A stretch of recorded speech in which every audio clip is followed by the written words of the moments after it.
Chaque jour, nous abordons un sujet particulier sur SICA, c'est l'entretien du jour. Entretien du jour, c'est un tête-à-tête avec des invités pour vous faire redécouvrir l'actualité socio-économique et politique, des discussions sur des thématiques liées à l'actualité africaine. Entretien du jour, ça se passe sur votre chaîne panafricaine SICA TV. SICA, le vrai visage de l'actualité en Afrique. Politique, catastrophe, terrorisme, tous les faits ayant marqué l'actualité mondiale tout au long de la semaine sont à retrouver sur le Monde en 7. Monde en 7, c'est tous les week-ends sur votre chaîne d'information en continu SICA TV. SICA, le vrai visage de l'actualité en Afrique. Voici enfin le vrai visage des informations d'un continent africain qui bouge. L'Afrique, continent de l'avenir. Les grands investisseurs vous diront qu'investir en Afrique, c'est investir pour un avenir radieux.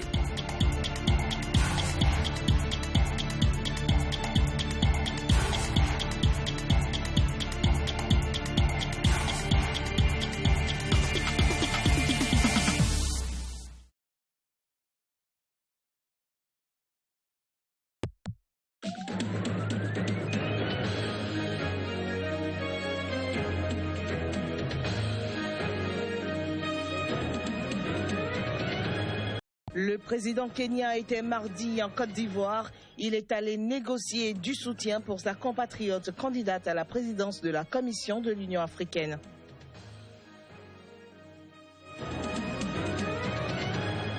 Au Bénin, le ministre de la Justice s'est enfin prononcé sur l'affaire des 18 kg de cocaïne. C'était mardi.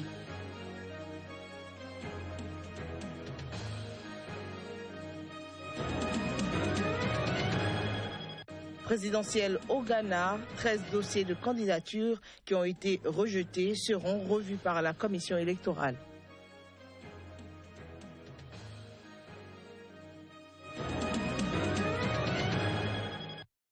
Bonjour à toutes, bonjour à tous et bienvenue dans cette nouvelle session d'information sur SICA. Il faut dire que le républicain populiste Donald Trump, sans aucune expérience politique, semblait en position ce mercredi matin de remporter l'élection présidentielle américaine. Un séisme politique sans précédent qui plongerait les États-Unis et le monde entier dans une incertitude vertigineuse. Les marchés ont dévissé au fur et à mesure que les informations ont été distillées par les médias américains lors d'une soirée électorale complètement folle. En Côte d'Ivoire, le vice-président kenyan William Ruto a rencontré mardi à Abidjan Alassane Ouattara. L'objectif était de demander au chef de l'État ivoirien de soutenir Amina Mohamed, actuel chef de la diplomatie kenyane et candidate à la présidence de la Commission de l'Union africaine. Le Kenya et la Côte d'Ivoire essaient de renforcer leur coopération depuis quelques années et souhaitent devenir les fers de lance de l'intégration africaine. La compagnie publique ivoirienne Air Côte d'Ivoire et Kenya Airways sont notamment en pourparlers depuis plusieurs mois pour la signature d'un accord qui leur permettra de proposer à leurs clients plus de destinations en mutualisant leurs capacités. Les élections législatives prévues le 18 décembre prochain en Côte d'Ivoire focalisent déjà les attentions. La coalition au pouvoir qui prendra part au scrutin entend présenter des listes communes. Le PDCI, entendez Parti démocratique de Côte d'Ivoire d'Henri Konan Bédié, et le Rassemblement des Républicains d'Alassane Ouattara se présenteront donc sous la bannière du Rassemblement des Oufouettistes pour la démocratie et la paix. C'est dans ce contexte que la nouvelle constitution ivoirienne, approuvée par référendum le 30 octobre dernier, a été promulguée mardi par le président Alassane Ouattara lors d'une cérémonie au palais présidentiel d'Abidjan. Devant le gouvernement et des représentants de l'État, le président ivoirien a signé le texte de promulgation consacrant l'entrée en vigueur de la nouvelle constitution qui donne naissance à la Troisième République. Puis au Bénin, il faut dire que le garde des Sceaux s'est pour la toute première fois prononcé sur l'affaire de 18 kg de cocaïne. En marge d'un point de presse, Joseph Djokbenou a signifié aux hommes de médias la lecture à avoir du silence observé par le gouvernement à l'éclatement de la dite affaire. Il intervient ici dessus des propos recueillis par Joël Tondi et Juste Denrissou. Le président de la République et surtout son garde des Sceaux, ministre de la Justice, n'interviendront pas. Le ministre de la Justice n'interviendra pas lorsque la justice est saisie. Il n'y a qu'une seule autorité pour intervenir, le procureur de la République du lieu de saisine. Je voudrais vous le dire, je voudrais le dire à toutes et à tous de notre opinion publique. Je voudrais dire à tous les clergés possibles, à partir du moment où le circuit judiciaire est saisi, et cela commence par les officiers de police judiciaire, le ministre de la Justice n'interviendra pas. C'est une règle que nous nous sommes imposée, et c'est une règle qui sera appliquée. Il y aura sans doute d'autres affaires que celles et ceux qui voudraient se mobiliser encore sur ces affaires qui viendront ne demandent pas au président de la République et au ministre de la Justice d'intervenir. Au Bénin, toujours, la nouvelle équipe dirigeante réaffirme sa détermination pour un nouvel audit technique, financier et juridique au sujet du nouveau siège de l'Assemblée nationale, officiellement en chantier depuis 2009. À la faveur d'une conférence de presse conjointement animée par le garde des Sceaux et le ministre du Cadre de vie et du Développement durable, le gouvernement a relevé les facteurs motivant l'idée de l'audit.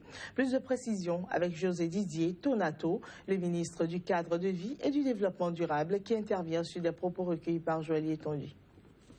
Depuis janvier 2016, en dehors du lot 11B, aménagement extérieur, assainissement, qui a évolué timidement, les travaux de tous les autres lots sont presque à l'arrêt pour des raisons de validation des travaux supplémentaires et de prise de nouveaux contrats ou avenants irrelatifs.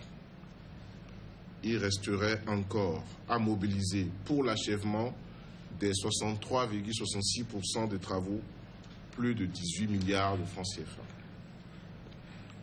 Il faut préciser que plusieurs dysfonctionnements ont été relevés dans la conduite de ce chantier relativement complexe, de travaux encore non attribués, après 7 ans d'exécution du projet qui était prévu pour être réalisé en 2 ans.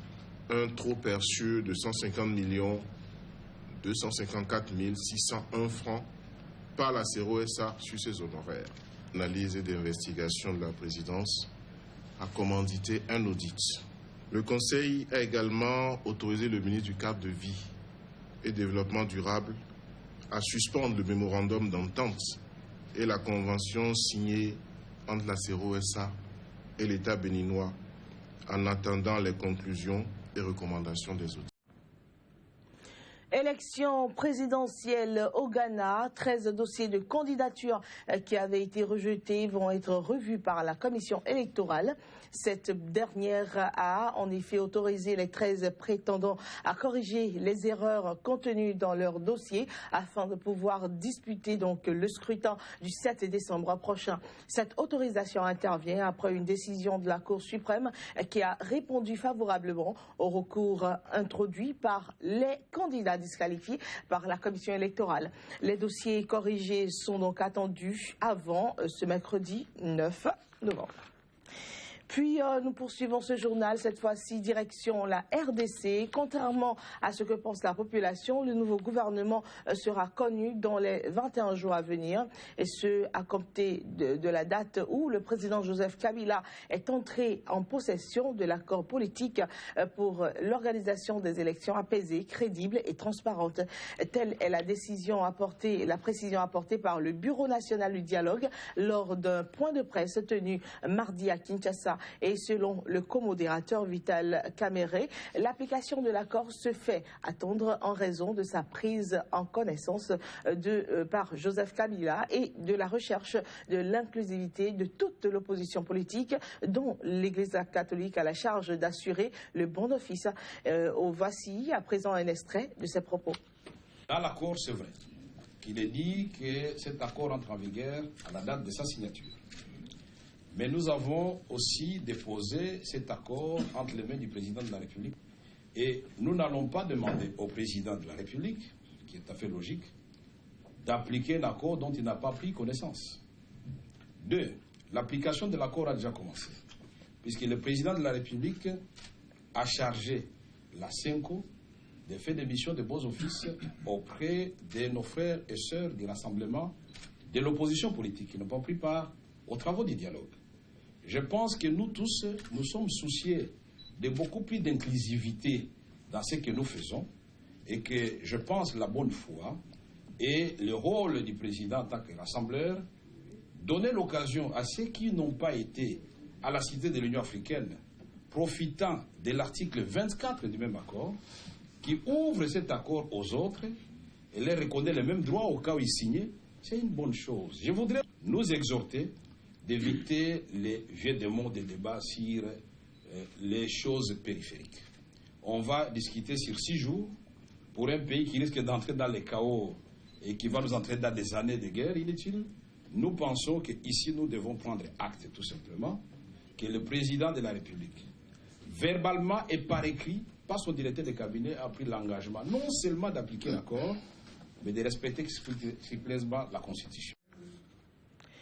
Au Burundi, la pression s'accentue sur les petits commerçants de Bujumbura.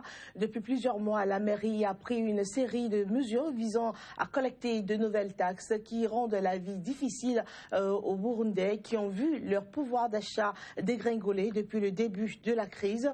Depuis une semaine, le stationnement est devenu payant dans les rues de Bujumbura aux grandes dames des transporteurs et des particuliers. C'est la dernière mesure d'une série de programmes visant à rendre la ville plus propre et plus sécurisée selon la mairie, mais qui consiste surtout à taxer les petits commerçants et chasser les vendeurs ambulants du centre-ville. À cela s'ajoutent les taxes illégales et le rackettons pratiqué par la police et parfois même par les jeunes du parti au pouvoir selon l'Olucom. Puis nous allons finir ce journal en faisant un tour donc en Amérique latine pour parler du virus de Zika. Il faut dire déjà qu'un an après l'explosion du Zika en Amérique latine, la docteure brésilienne Adriana Melo, première à faire le lien entre ce virus et les cas de microcéphalie chez les bébés nés de mères infectées, lance donc un appel pour mieux étudier cette maladie qui est venue pour rester. Elle recommande alors de profiter du moment d'accalmie après l'explosion de 2015 pour que la recherche évolue sur ce virus transmis par le moustique Aedes aegypti, également vecteur de la dengue et du chikungunya. Nous vous proposons à présent de suivre un extrait de ces propos. Je pense qu'il faut qu'on accentue les recherches. Il n'y a pas assez de moyens. Le Zika est une maladie un peu négligée sur le plan de la santé au Brésil et au niveau mondial. Il faut rappeler qu'aujourd'hui, on sait qu'il y a d'autres voies de transmission, principalement sexuelles, et qu'elle peut arriver à n'importe quel endroit, n'importe quel pays. C'est une maladie qui n'intéresse pas beaucoup les pays riches, car ils pensent qu'elle n'arrivera pas chez eux. Acham que não vão chegar bem, não vai chegar lá. Agora a gente ainda não sabe se ele pode ser reativado ou se... On ne sait pas encore si le virus peut se réactiver ou muter. On ne peut jamais être sûr avec les virus. Le H1N1 est retombé. Il y a eu beaucoup de cas. Et puis le vaccin est arrivé. Il n'y a plus eu de cas. La tension s'est relâchée et cette année, on a de nouveau des cas mortels liés au H1N1. Avec les virus, il ne faut jamais baisser la garde. Por H1N1 novamente. Então, o vírus não, a gente não pode relaxar. A gente sabe que On sait qu'il y a différents arbovirus qui menacent le Brésil. Il y a comme une file d'attente pour l'embarquement. Combattre le vecteur, c'est-à-dire le moustique, est aussi important que de trouver un traitement. Ici au Brésil, le virus a trouvé des conditions idéales, des eaux stagnantes en guise de spa et un avion de première classe pour l'emmener où il veut.